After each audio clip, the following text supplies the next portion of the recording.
आप लोगों में जिसका निकाह हुआ होगा मालूम होगा, एक वकील होता है और 2 गवाह। वकील और गवाह ये दोनों जाते हैं लड़की के पास रजिस्टर लेकर। ये तय हो जाता है उसी वक्त, मेहर कितना होगा, ये कितना होगा, लड़के का नाम, लड़के के बाप का नाम, लड़के की उम्र, मोहल्ला, गांव सब लिख दिया जाता है और पूरा मेहर इतना इतना सब लिख के उसके बाद लड़की के पास जाया जाता है।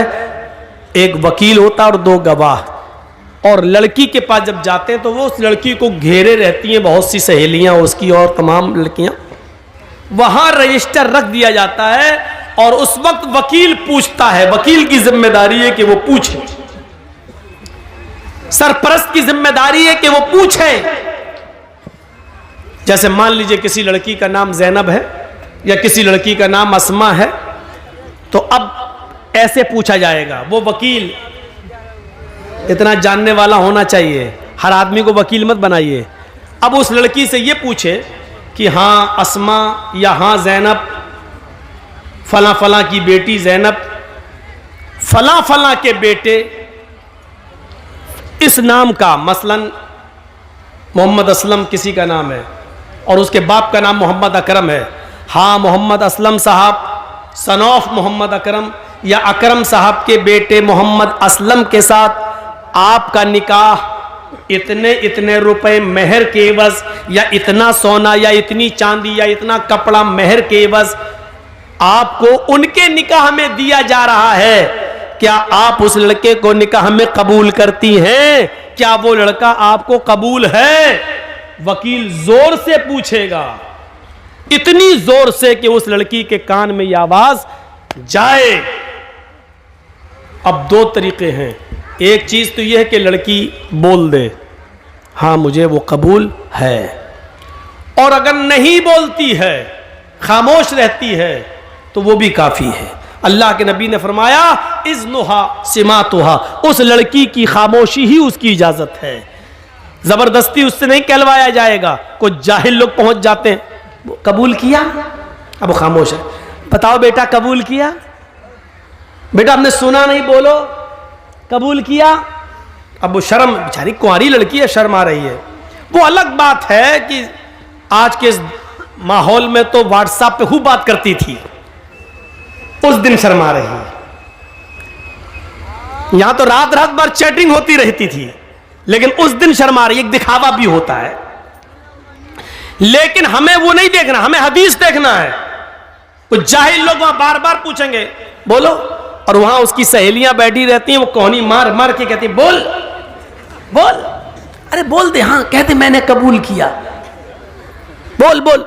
और फिर उससे जबरदस्ती बुलवा कर कहती है, बेचारी कहती है कि मैंने कबूल किया। जिहालत की सारी हदें तोड़ दी जाती है। यह सबसे बड़ी जिहालत है कि उसके मुंह से कहलवाया जा रहा है। जब अल्लाह के नबी ने कह दिया इज़्नुहा सिमातुहा, उसकी खामोशी उसकी इजाजत है। एक बार पूछिए आप, 3 बार भी पूछने की जरूरत नहीं है। सुना ना हो तो वो लड़की कहे जी क्या कहा आपने, तब आप दोबारा कहिए। जब वो लड़की सुन चुकी है आपकी बात, तो दोबारा आप क्यों कह रहे हैं? 3 बार आप क्यों कह रहे हैं? ना 2 बार कहना सुन्नत है, ना 3 बार कहना सुन्नत है। जोर से बोलना जरूरी है। आप पहली बार इतनी जोर से बोलिए कि लड़की सुन ले। हाँ जैनब फला की बेटी, आपका निकाह मोहम्मद असलम अकरम साहब के बेटे के साथ 5000 रुपए मबलग मेहर अलावा नान नफका आपको उनके निकाह में दिया जा रहा है। क्या आप उस लड़के को कबूल करती हैं? इतनी जोर से आप बोल दीजिए पहली बार। शर्म से उसका सर नीचे झुक जाएगा। उसकी खामोशी उसकी इजाजत है। अगर वो खामोश है तो समझ लो कि उसने इजाजत दे दी। रजिस्टर आगे बढ़ा दीजिए, उससे साइन करा लीजिए और लेके चले आइए और कहिए कि लड़की ने साइन कर दिए हैं, लड़की ने इजाजत दे दी है। उसके मुंह से कबूल है का लफ्ज जबरदस्ती मत कहलवाइए। ये उस औरत के लिए है जो शादीशुदा हो और जिसकी तलाक हो चुकी हो। उसको आप दोबारा निकाह उसका हो रहा, उसको बोलना पड़ेगा, क्योंकि अब उसके अंदर से शर्म निकल चुकी है। अब वो दूसरी शादी कर रही है, इसलिए उसको बोलना पड़ेगा। या जिसका शौहर इंतकाल कर गया, इद्दत गुजार के वो दूसरी शादी कर रही है, तो उस वक्त उसको बोलना पड़ेगा हाँ मुझे फला आदमी कबूल है। लेकिन कुंवारी लड़की जिसकी शादी नहीं हुई है, उसकी खामोशी ही उसकी इजाजत है, और बस रजिस्टर लेके आइए और फिर लड़के का निकाह आप पढ़ाइए। लड़के का निकाह होगा, लड़की की इजाजत ली जाएगी। और याद रखना, दुनिया का कितना ही अमीर बाप हो, कितना ही बड़ा मौलवी हो, कितना ही बड़ा सरपंच और चौधरी हो, अगर उसने अपनी बेटी की मर्जी के खिलाफ उसकी शादी किसी दूसरी जगह कर दी तो इस शादी का कोई एतबार नहीं है शरीयत के अंदर। मसलन हम जहां करना चाह रहे हैं शादी, मेरी बेटी वहां तैयार नहीं है। मेरी बेटी जहां शादी करना चाह रही है वहां हम नहीं चाहते कि वो शादी करे। हमने अपनी पसंद का लड़का लाकर उसका निकाह करा दिया और बेटी मजबूर होकर उसके साथ निकाह करती है। लेकिन वो काजी से ये कहती है, काजी साहब निकाह पढ़ाने वाले से कहती है, मौलाना साहब ये निकाह मेरी मर्जी के खिलाफ मेरे बाप ने जो लड़का लाकर रख दिया है, ये दिल से मुझे पसंद नहीं है। काजी साहब निकाह नहीं पढ़ाएंगे, और अगर पढ़ा देते हैं तो उसके निकाह की कोई हैसियत नहीं है। एक औरत, एक सहाबिया अल्लाह के नबी के पास आई और कहती, अल्लाह के रसूल मेरे बाप ने मेरा निकाह ऐसी जगह कर दिया है जो लड़का मुझे पसंद नहीं है। अल्लाह के रसूल ने निकाह हो जाने के बाद भी उस लड़की से कहा, अगर वो तुम्हें पसंद नहीं और इसके बावजूद तुम्हारे बाप ने तुम्हारी शादी कर दी है तो तुझे इख्तियार है, तू चाहे तो उस लड़के के साथ रहे या तू चाहे तो मैं निकाह तेरा फिस्क कर देता हूं। लड़के के तलाक देने की जरूरत नहीं है, निकाह फिस्क कर देता हूं। एक इद्दत गुजारेगी हैज की, जिसका निकाह फिस्क होगा उसकी इद्दत 3 महीने नहीं है, सिर्फ एक हैज उसकी, एक पीरियड उसकी इद्दत है। तुम एक पीरियड, एक माहवारी, एक एमसी, बस ये पीरियड गुजारो और जैसे ही तुम्हारा महीना हो, महीना से खत्म होने के बाद ही तुम दूसरी शादी कर सकती हो अपने मनपसंद लड़के के साथ। लेकिन लड़की को शादी के लिए वली की सख्त जरूरत है, अपने बाप की, सरपरस्त की, मालिक की जरूरत है। लड़की, ये सच है कि लड़की की मर्जी के बगैर निकाह नहीं होगा, लेकिन यह भी सच है कि लड़की अपनी मर्जी से अकेले भी निकाह नहीं कर सकती है। उसको निकाह के लिए वली की इजाजत चाहिए, और वली उसका बाप है। बाप अगर दिमागी तौर पर कमजोर है तो चचा है, चचा दिमागी तौर पर कमजोर है तो लड़की का भाई है, और लड़की का भाई भी नहीं तो कोई और जो उसका रिश्तेदार करीबी होगा उसकी इजाजत चाहिए। लेकिन जिस लड़की का कोई ना हो तो फिर काजी खुद वली बन सकता है। जैसे मौलाना जर्जीस अगर किसी का निकाह पढ़ा रहे हैं, लड़की का बाप भी नहीं है, लड़की का भाई भी नहीं है, लड़की का चचा भी नहीं है, तो फिर मौलाना जर्जीस खुद काजी, खुद वली बन सकते हैं और उस लड़की का वली बनकर निकाह करा सकते हैं। काजी वली बन सकता है।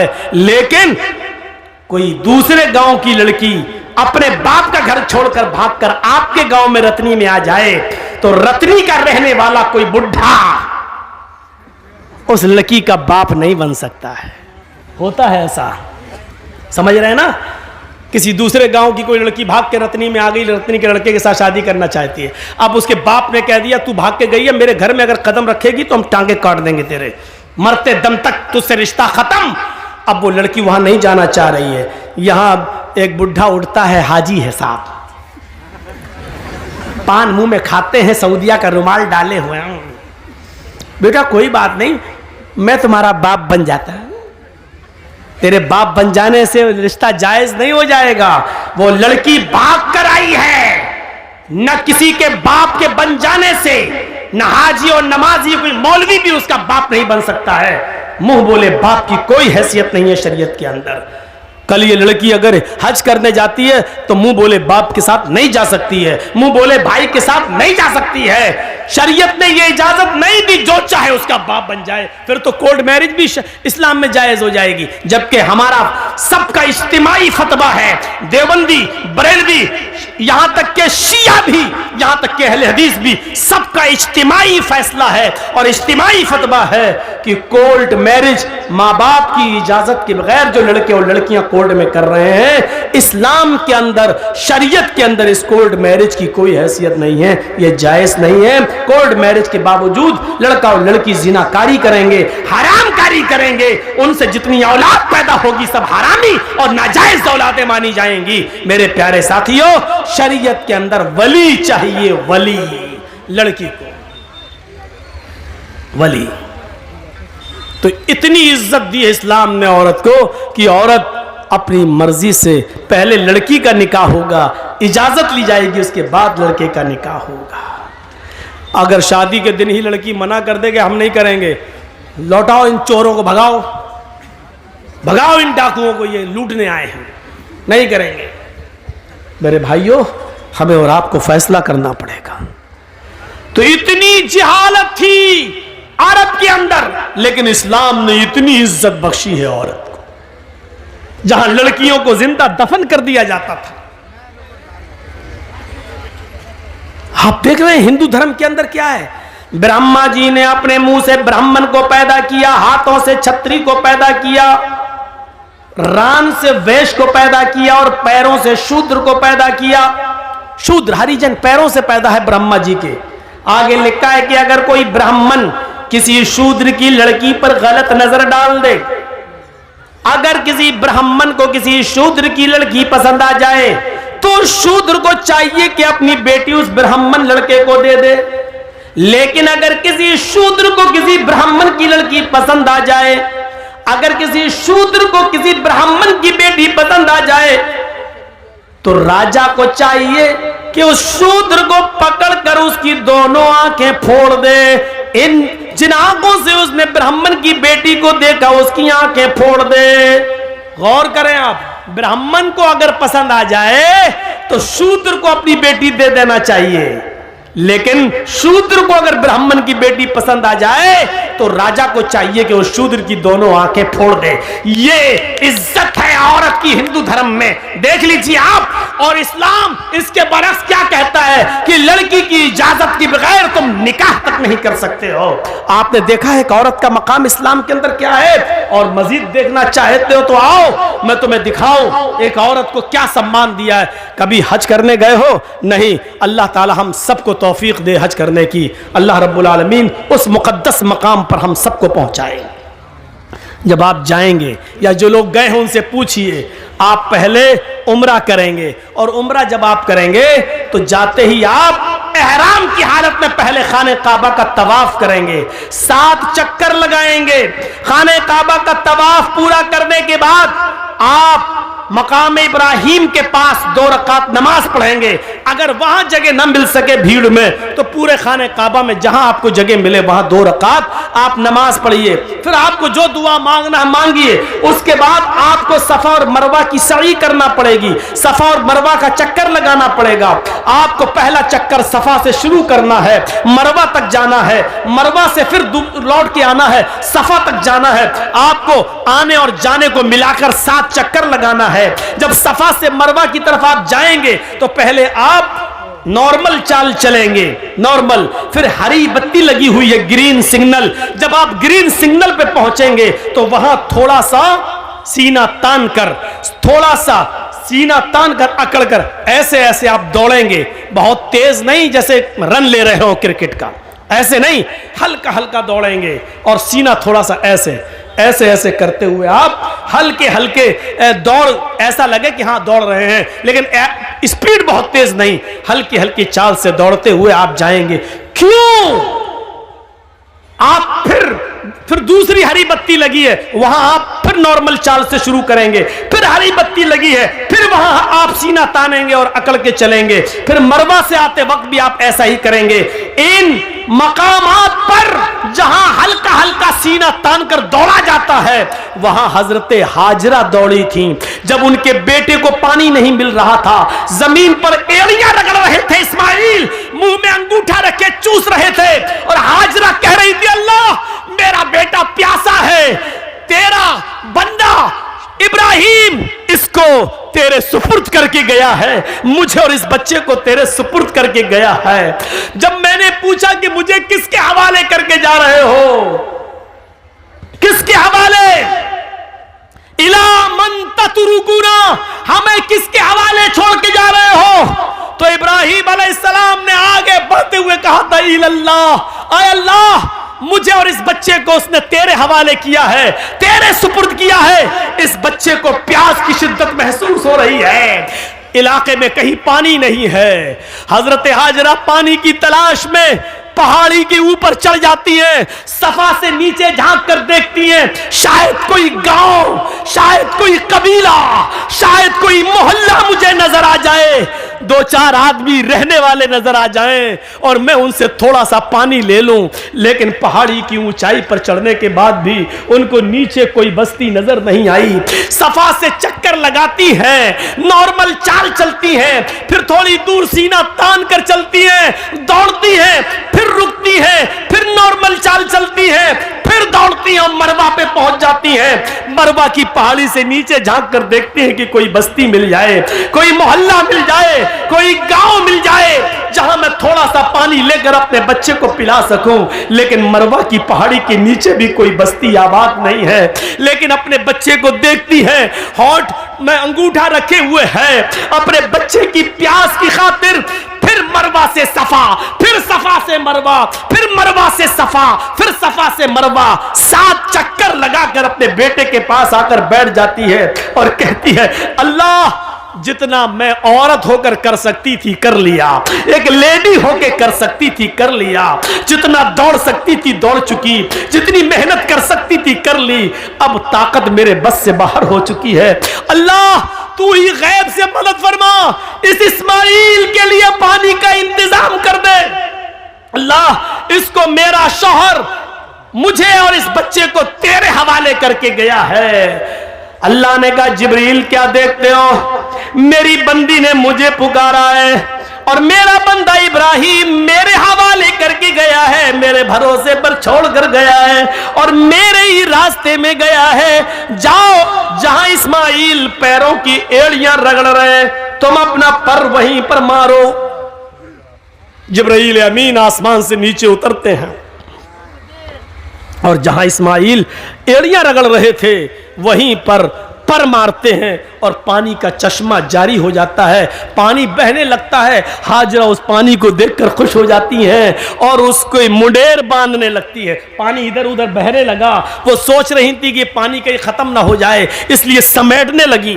कितना समेटेंगी, पानी का चश्मा निकल रहा है, पानी इधर उधर ऐसे समेट रही है और अब अबरानी जबान में कह रही हैं, जम जम। यह अरबी का जुमला नहीं है, जम जम जम जम। जम का मतलब होता रुक रुक, ठहर ठहर, कहां जा रहा, रुक, जम जम, बार बार कह रही जम जम, यानी रुक रुक, जम जम, ठहर ठहर, ये बार बार कह रही हैं। लेकिन पानी कहां ठहरने वाला है, वो समेटती हैं, पानी बह जाता है। हजरत हाजरा मिट्टी से एक मुंडेर बांध देती हैं ताकि पानी इधर उधर न जाए, इसी में जमा हो जाए। मेरे भाइयों, अल्लाह के नबी ने फरमाया, अल्लाह हाजरा पर रहम फरमाए। अगर हाजरा ने उस पानी की बाउंडेशन न की होती, हाजरा ने उस पानी की मुंडेर न बांधी होती, हाजरा ने उस पानी को रोका ना होता, तो अल्लाह उस पानी को सारी दुनिया में पहुंचा देता। और जो चीज आम हो जाए फिर उसकी कदर नहीं होती। देख रहे हो ना, गंगा का पानी हर जगह बहता फिरता, कोई कदर है? जो चाहता उसमें लैट्रिन कर देता, जो चाहता पेशाब कर देता है, जो चाहता उसमें पायखाना कर रहा है, जो चाहता उसमें गंदगी फेंक रहा। बार बार योगी और मोदी सरकारों को लोग ललकार रहे, तुम तो कह रहे थे हम गंगा की सफाई करेंगे, आज तक गंगा की सफाई नहीं हुई है। सरकारें कटघरे में खड़ी है, गंगा की सफाई नहीं हो पा रही है। अब इस पानी की कोई कदर नहीं, क्योंकि जो चीज आम हो जाती है उसकी कोई कदर नहीं होती है। आज जमजम की कदर इसलिए है क्योंकि वो आम नहीं हुआ है। हजरत हाजरा ने उसकी मुंडेर बांधी। अब आपको जो बताना चाहता हूं वो ये, हाजरा सफा से मरवा तक जा रही हैं, कहीं कहीं सीना तान के जा रही हैं और दौड़ती हुई जा रही हैं।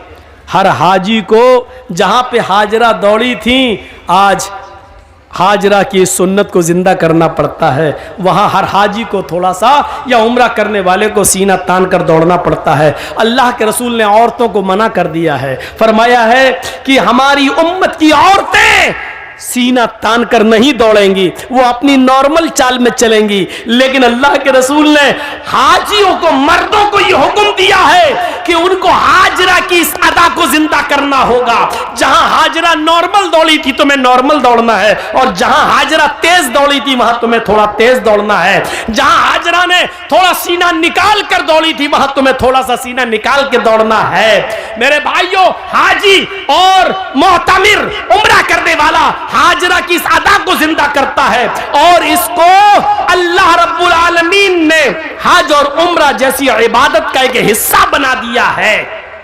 जहां हाजरा के पैर दौड़ रहे हैं वही हाजी का पैर, और इसको इबादत।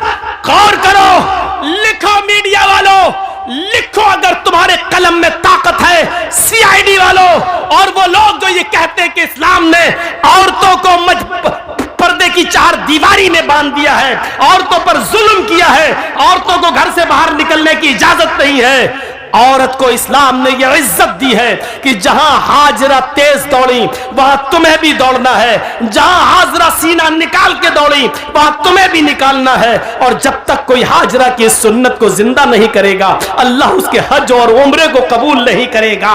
हाजरा के नक्शे पा को, हाजरा के नक्शे कदम को अल्लाह ने अपनी इबादत का एक हिस्सा बना दिया है। एक औरत के नक्शे कदम को अल्लाह ने अपनी इबादत बना दिया हो, इससे बड़ा एक औरत का मकाम क्या हो सकता है? इससे बड़ी एक औरत की इज्जत क्या हो सकती है? इससे बड़ा एक औरत का सम्मान क्या हो सकता है?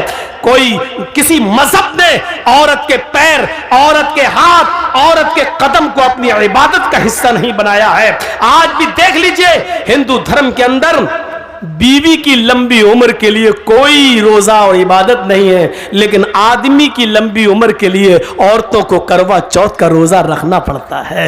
यहां उल्टी गंगा बहती है। देखिए, मैं किसी मजहब पर तनकीद नहीं कर रहा हूं, हर आदमी आजाद है, किसी भी मजहब पर वो अमल कर रहा है। हमें जबरदस्ती किसी को अपने मजहब में शामिल नहीं करना, आजाद है वो। लेकिन मुआजना जब किया जाता है तो बताया जाता है, मेरे भाइयों, हमारे यहाँ एक मर्द अगर 2 या 3 या 4 बीवी रख ले तो बड़ा एतराज, इस्लाम ने 4 वाह, एक औरत को 4 औरतों की इजाजत है, एक मर्द को, एक औरत को 4 मर्द रखने की इजाजत क्यों नहीं है? बड़े एतराजात उठते हैं। मेरे भाइयों, हम चाहे तो लौट कर तुम्हें भी जवाब दे सकते हैं। 5 पांडव एक ही पत्नी रखते थे, द्रौपदी। 5 पांडव की एक ही पत्नी थी, द्रौपदी। 5 भाइयों ने एक ही औरत को रखा था, द्रौपदी। आप अंदाजा लगा सकते हैं, हमें वो लोग नसीहत करते हैं जो खुद शीशे के मकान में रहते हैं और हमारे पत्थर के मकान पर पत्थर, मजबूत मकान पर पत्थर मार के गिराना चाहते हैं। उनको ये नहीं मालूम कि तुम्हारा मकान शीशे का है। अगर इधर से जवाब में एक पत्थर हमने फेंक दिया है तो तुम्हारे मकान का हाल क्या होगा? मेरे भाइयों, जो खुद शीशे के मकान में रहते हो उनको दूसरों के पत्थर के मकान पर पत्थर फेंकने का हक नहीं है। उनको डरना चाहिए, अपने मकान के कमजोर होने का एहसास होना चाहिए, एहसास उनको होना चाहिए। जो हमारे नबी की 11 और 12 बीवियों पर एतराज करते हैं, उनको कृष्ण कन्हैया की गोपियों की तादाद मालूम होनी चाहिए। 16,108 शीशे के मकान में रहने वाला किसी के मजबूत मकान पर पत्थर नहीं फेंकता है, क्योंकि वो जानता है कि अगर जवाब में इसने पत्थर फेंका तो हमारे शीशे के मकान का हाल क्या होगा।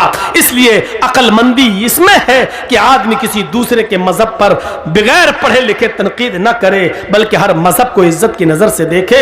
हम आपके मजहब की इज्जत करते हैं, लेकिन इस बात की इजाजत नहीं देते कि हमारे मजहब पर तनकीद हो। आप हमारे मजहब की इज्जत कीजिए और इस बात की इजाजत मत दीजिए कि हम आपके मजहब पर तनकीद करें। तनकीद करने का कोई हक नहीं है। मेरे भाइयों, जिस मजहब में जो अच्छाइयां हो वो ले लेना चाहिए। अच्छाई जहां से मिले वो हमारी खोई हुई अमानत है, उसे हमें ले लेना चाहिए। और बुराई जिस मजहब के अंदर भी हो, जिस धर्म के अंदर भी हो, उसको छोड़ देना चाहिए, चाहे वो किसी भी मजहब के अंदर पाई जा रही हो। मैं ये कह सकता हूं कि इस्लाम के अंदर कोई बुराई नहीं है। मुसलमानों में बुराइयों की कमी नहीं है। दोनों बातें अलग अलग हैं।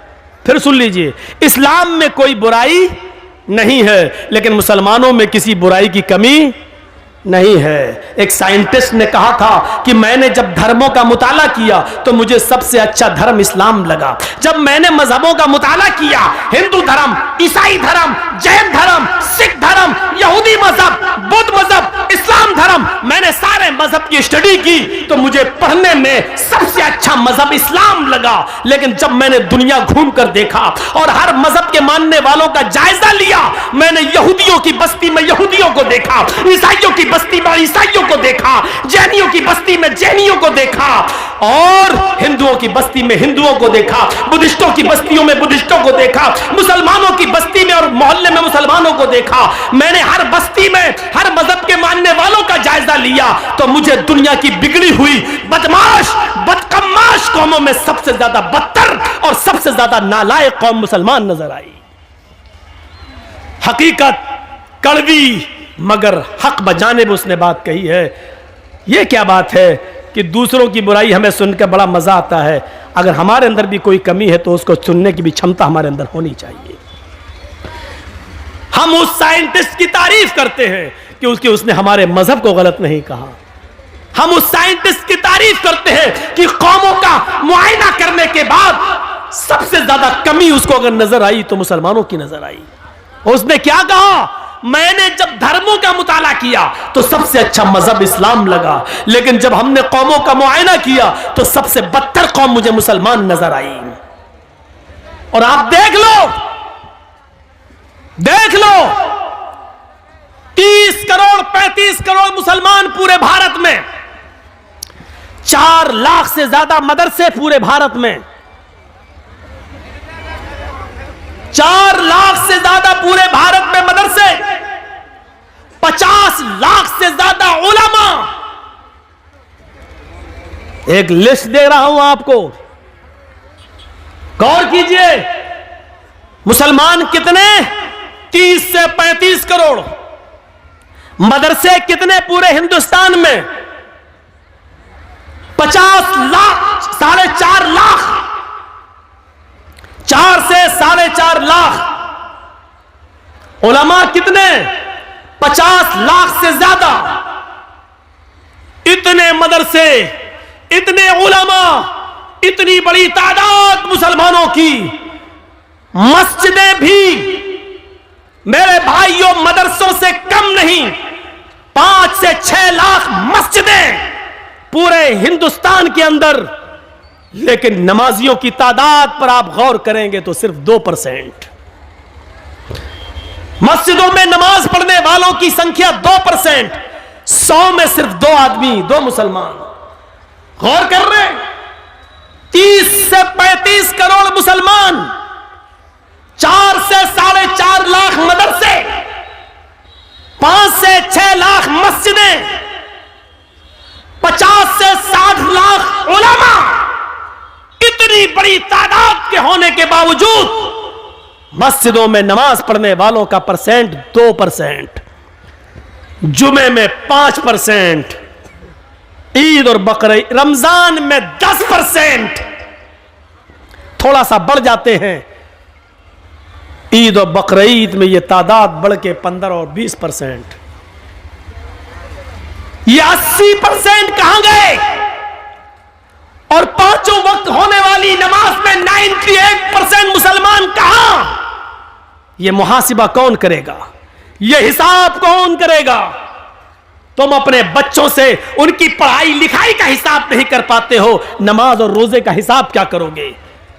अल्लाह के रसूल ने हिसाब किताब बताया था, जब तुम्हारा बच्चा 7 साल का हो तो नमाज पढ़ने का हुक्म दो। ना पढ़े कोई बात नहीं, कभी पढ़ेगा कभी छोड़ेगा, लेकिन 10 साल का हो तो मार मार के नमाज पढ़ने ले जाओ। अगर नहीं पढ़ता तो मारो।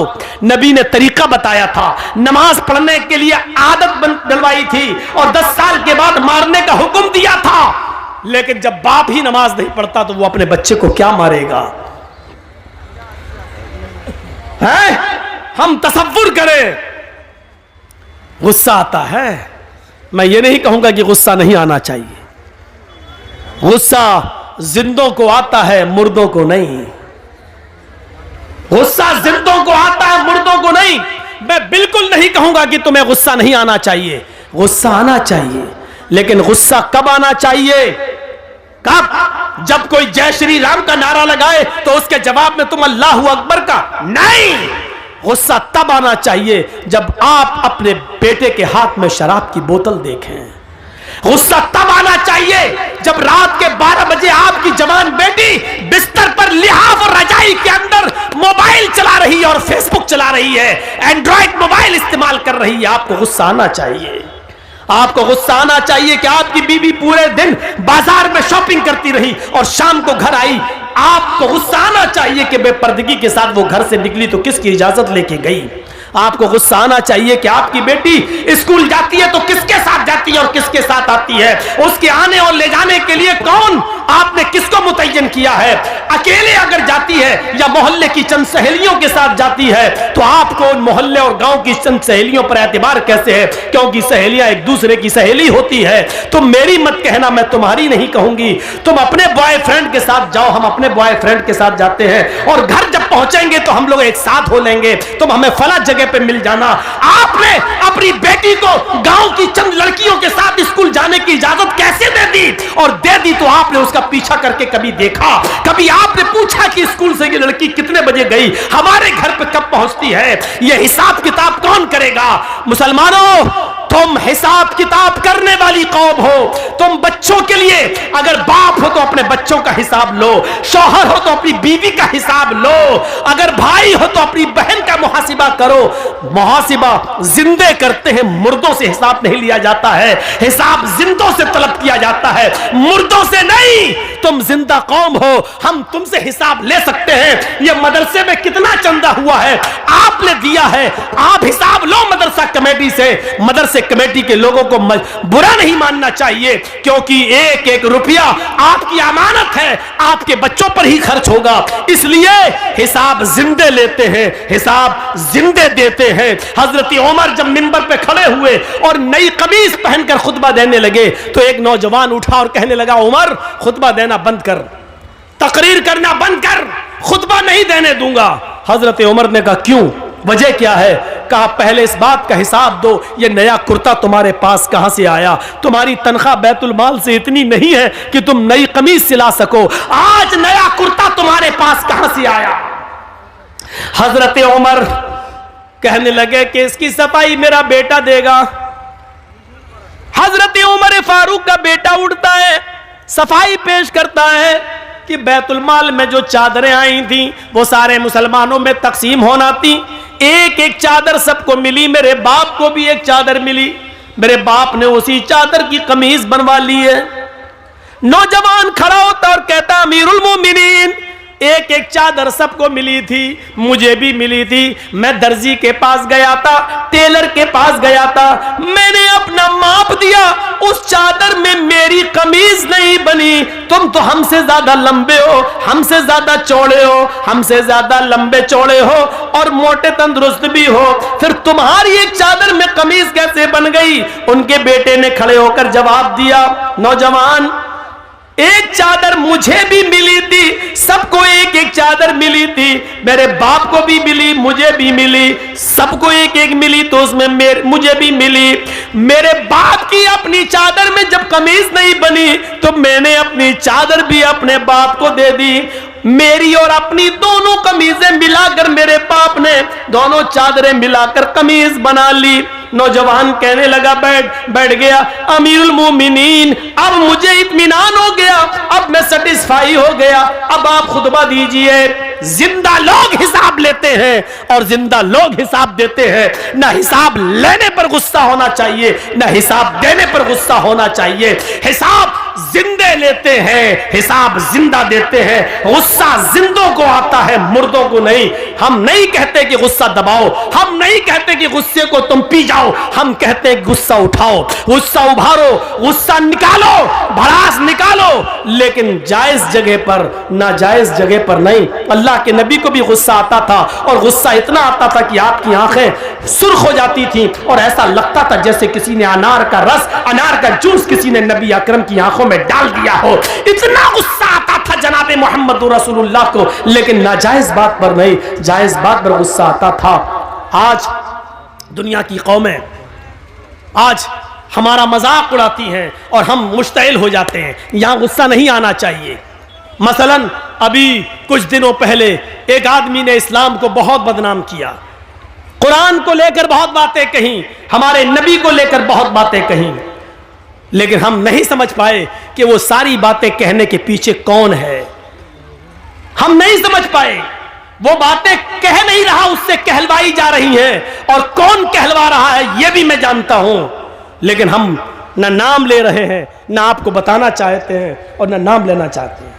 तो मेरे भाइयों, कहना तो बहुत कुछ चाहता हूं, लेकिन छोड़ देता हूं। गुस्सा तो बहुत है मेरे अंदर। फिर मैंने कहा था ना, गुस्सा जिंदों को आता है, मुर्दों को नहीं। मेरी इस बात को याद रखना। लेकिन वो गुस्सा अगर आया तो वो मेरा नाजायज गुस्सा हो जाएगा। उतना हमें नहीं बोलना था, इसलिए हम रोक रहे हैं अपने आप को। अपना हिसाब करो, अपने बच्चों का हिसाब करो। पूछो, आज की नौजवान नस्ल, हमारी बेटियां, हमारी लड़कियां, आप बैठे हो, खामोश हो, सोचो क्या प्लानिंग हो रही है हमारी बेटियों के बारे में। कभी सोचा आपने ठंडे दिल से? कभी सोचा है आपने? सोचिए, मंसूबे क्या हो रहे हैं। गुस्सा आना चाहिए, लेकिन जायज जगह पर, नाजायज जगह पर नहीं।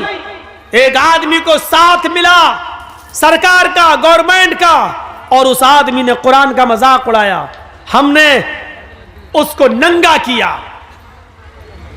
एक आदमी जय श्री राम के नारे लगाकर हमें उकसाता है, हमें मुश्तइल करता है, और हम भी उसके जोश में आ जाते हैं, और हम भी उसके अपोजिट दूसरे नारे लगाते हैं। अरे यही तो वो चाह रहा था, आपने जो चाह रहा था, आपने उसके मकसद को पूरा कर दिया।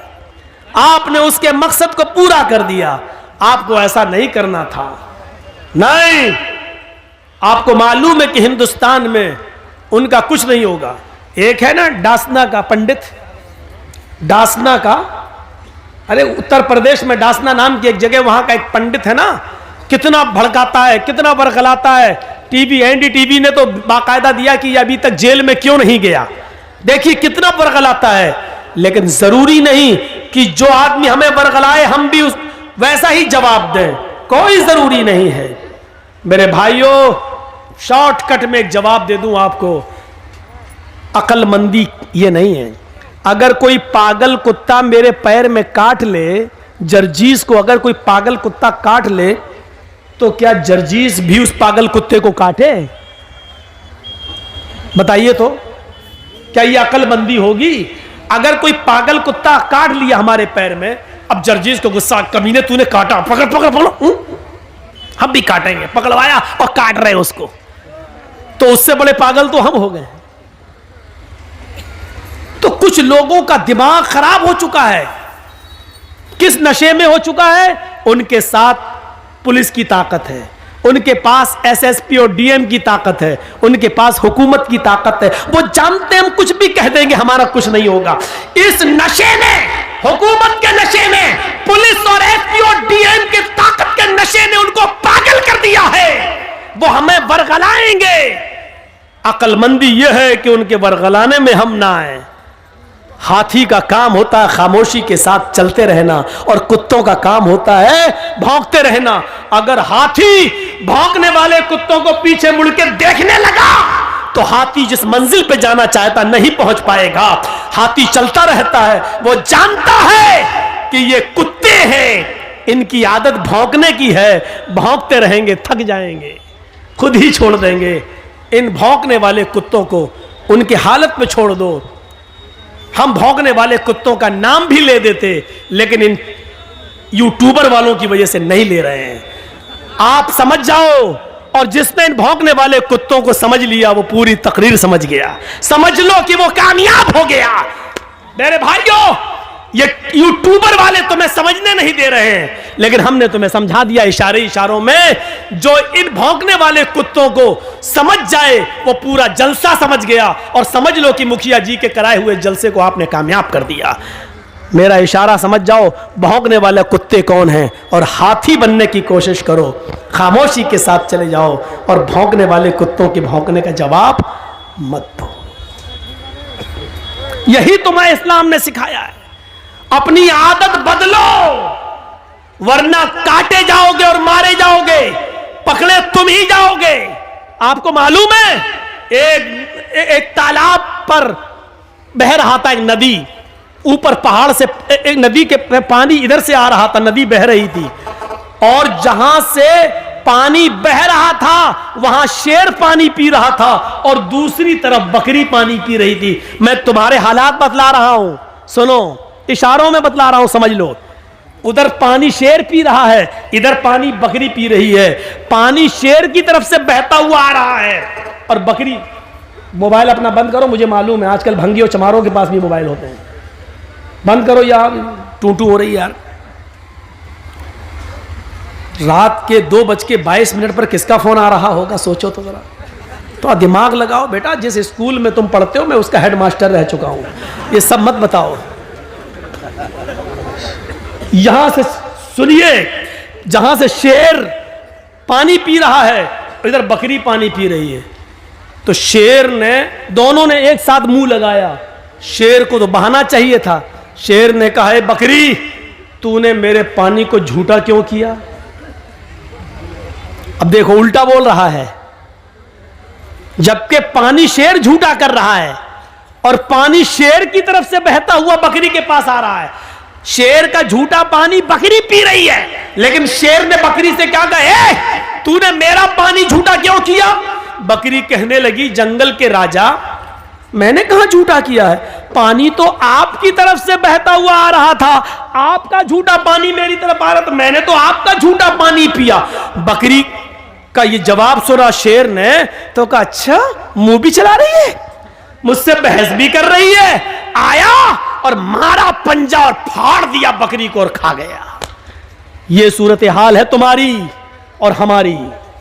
अगर हम जायज बात भी करेंगे तो पकड़ी जाएगी, और वो नाजायज बात भी करेंगे तो नहीं, क्योंकि पावर है, नशा है। नशा उतरता अच्छे अच्छों का उतरा तो तुम्हारा क्या है? फिरौन का उतरा, कारून का उतरा, नमरूद का उतरा, हिटलर का उतरा, तुम्हारा भी उतरेगा। जाओगे कहां? नशा उतरना है, आज नहीं तो कल। और राहत इंदौरी ने कभी कहा था, जो आज साहिबे मसनद हैं कल नहीं होंगे। जो आज साहिबे मसनद हैं कल नहीं होंगे। किराएदार हैं, जाती मकान थोड़ी है। हाँ, यूपी में हवा बदल रही है, हालात किस तरफ जा रहे हैं हमें मालूम है। बस जरूरत है अक्लमंदी से काम लेने की। बिहार वालों ने थोड़ी सी गलती कर दी, आज बीजेपी और जनता दल यू की गवर्नमेंट बन गई। वो गलती कहां है उस तरफ हम इशारा नहीं करना चाहते।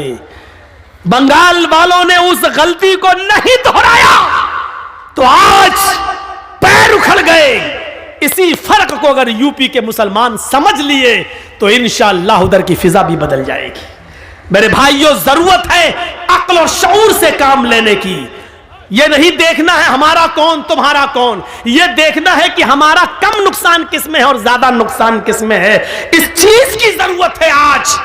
आपको मालूम है, अपने अंजाम से बाखबर रहिए। एक मिसाल और देता हूं, बड़ी अच्छी मिसाल है। एक शेर, सुनिएगा मिसाल। ए भैया बैठ जाओ, ए चाय वाले बैठ जाओ, बहुत बिक चुकी है तेरी चाय। बड़ी अच्छी मिसाल है, जरा देखिए। एक जंगल के अंदर शेर भी शिकार के लिए निकला, भेड़िया भी शिकार के लिए निकला और लोमड़ी भी शिकार के लिए निकली। शेर, भेड़िया और लोमड़ी तीनों ने शिकार किया और तीनों ने एक एक शिकार कर लिया। शेर ने हिरन मार दिया, भेड़िए ने बकरी का शिकार किया और लोमड़ी ने खरगोश का शिकार किया।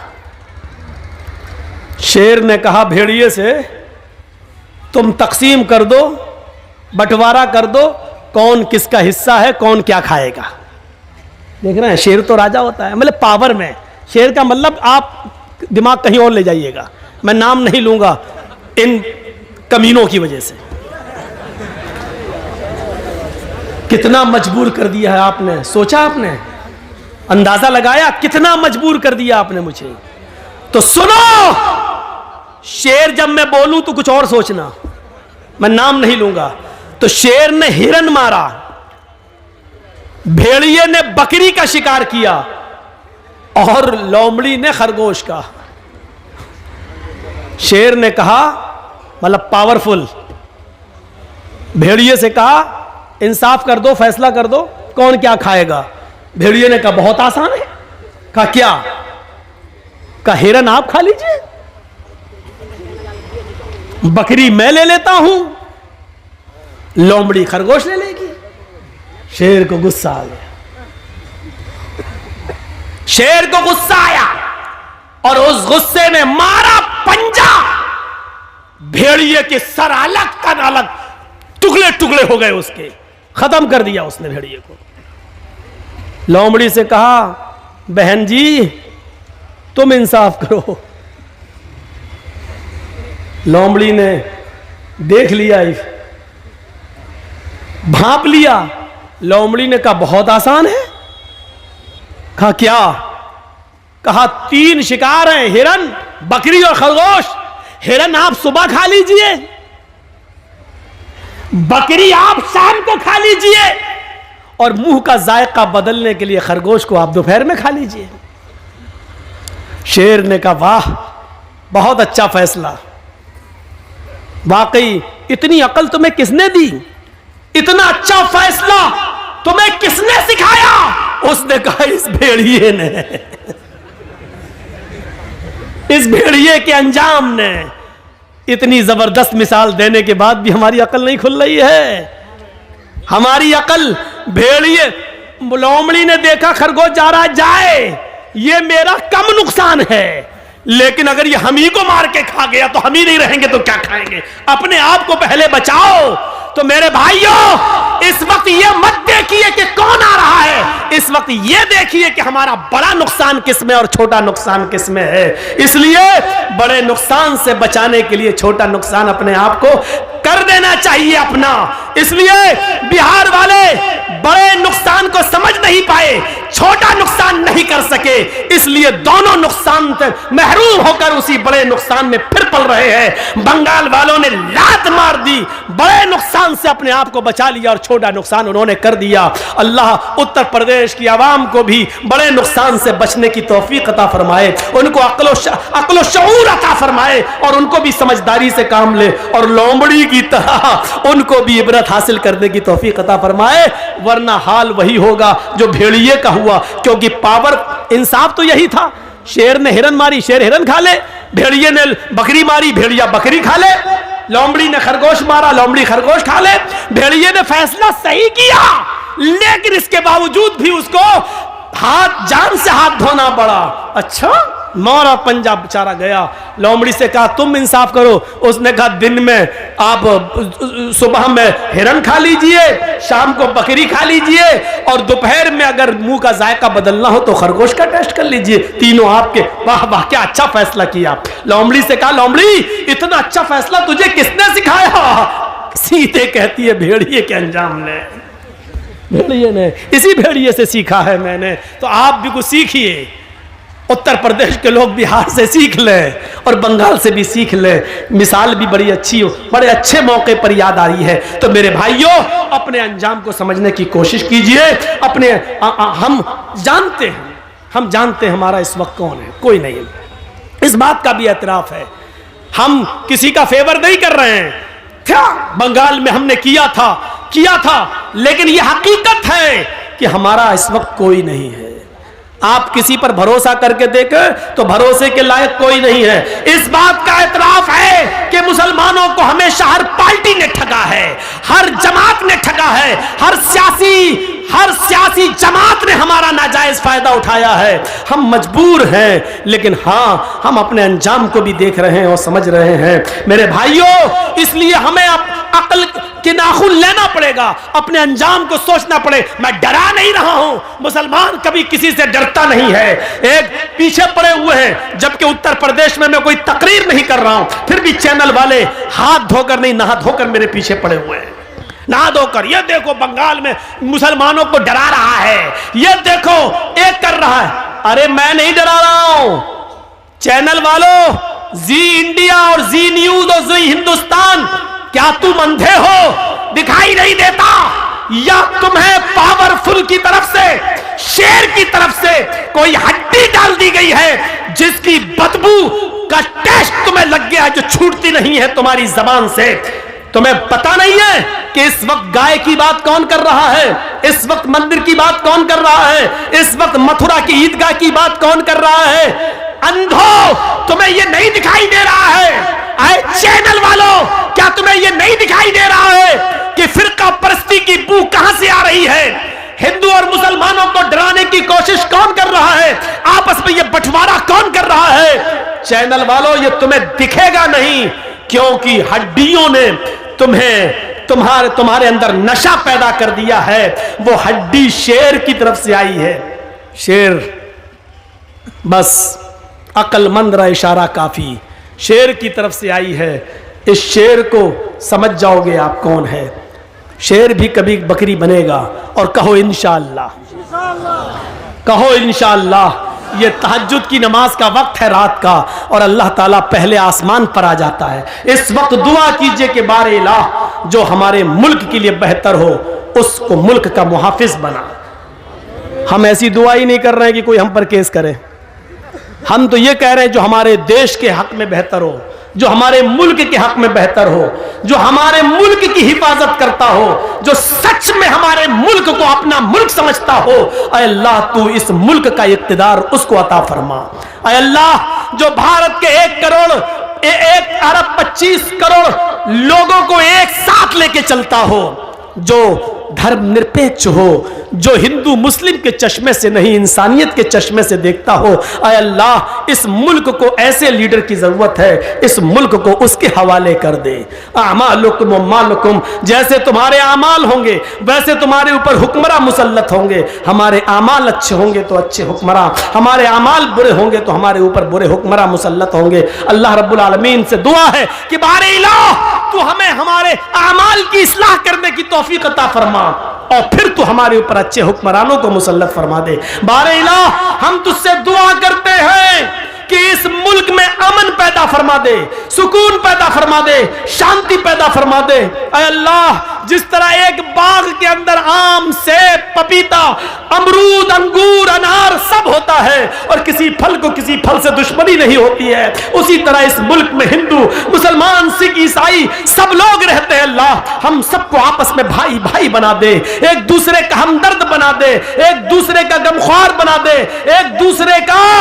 एक दूसरे के लिए अपनी कुर्बानी देने वाला बना दे। ऐ अल्लाह, एक दूसरे का दर्द कांटा हिंदू को चुभे तो उसका दर्द मुसलमान अपने दिल में महसूस करे, और कांटा मुसलमान को चुभे तो उसका दर्द हिंदू अपने दिल में महसूस करे। हमें ऐसा एक दूसरे का हमदर्द बना दे। ऐ अल्लाह, गंगा जमनी तहजीब जो हमेशा हमारे मुल्क में कायम रही, कुछ लोग इस गंगा जमनी तहजीब को मिटाना चाहते हैं। बारे इलाह, जो लोग हिंदू मुस्लिम एकता को मिटा रहे, अल्लाह तू उनको मिटा दे। ऐ अल्लाह, जो हिंदू मुस्लिम एकता को खत्म करना चाहते, अल्लाह तू उनको खत्म कर दे। ऐ अल्लाह, जो इस मुल्क के अमन, चैन और सुकून और शांति को भंग करना चाहते हैं, अल्लाह तू उनको भंग कर दे। ऐ अल्लाह, जो इस मुल्क में फसाद बर्पा करके इस मुल्क को जंग की आग में और गिरा युद्ध में घुसरने की और धसाने की कोशिश कर रहे हैं, अल्लाह तू उनको इस मुल्क से मिटा दे और उनका सफाया कर दे। इस मुल्क की हिफाजत फरमा। ये मुल्क हमारा मुल्क है, ये 1 अरब 25 करोड़ देशवासियों का मुल्क है। हिंदुओं ने भी, मुसलमानों ने भी इस मुल्क को आजाद कराया है। ऐ अल्लाह, इस मुल्क के अमन और चैन से कुछ लोग खिलवाड़ कर रहे, अल्लाह तू उनको खिलौना बना दे, उनको निशाने इबरत बना दे। जिस तरह हिटलर बना, हज्जाज इब्ने यूसुफ बना, जिस तरह और लोगों को तूने निशाने इबरत बनाया, बार अल्लाह तू उनको भी निशाने इबरत बना दे। बाद में आने वाली नस्ल उनके जुल्म को याद करे, उनके सितम को याद करे। 11:30 बजे 11:40 पर मैं आया था और फिर 12:40 पर, और मेरा 2 घंटे का तकरीबन पूरा वक्त हो गया है, 1:45 तो हो ही गया है। तो मेरे भाइयों, हम अल्लाह से दुआ करते हैं कि बारे इलाह हमें अक्ल शऊर से काम लेने की तौफीक अता फरमा। बारे इलाह जब तक तू हमें जिंदा रख, इस्लाम पे जिंदा रखना, और जब हमारा खात्मा हो तो ईमान पर हमारा खात्मा फरमाना।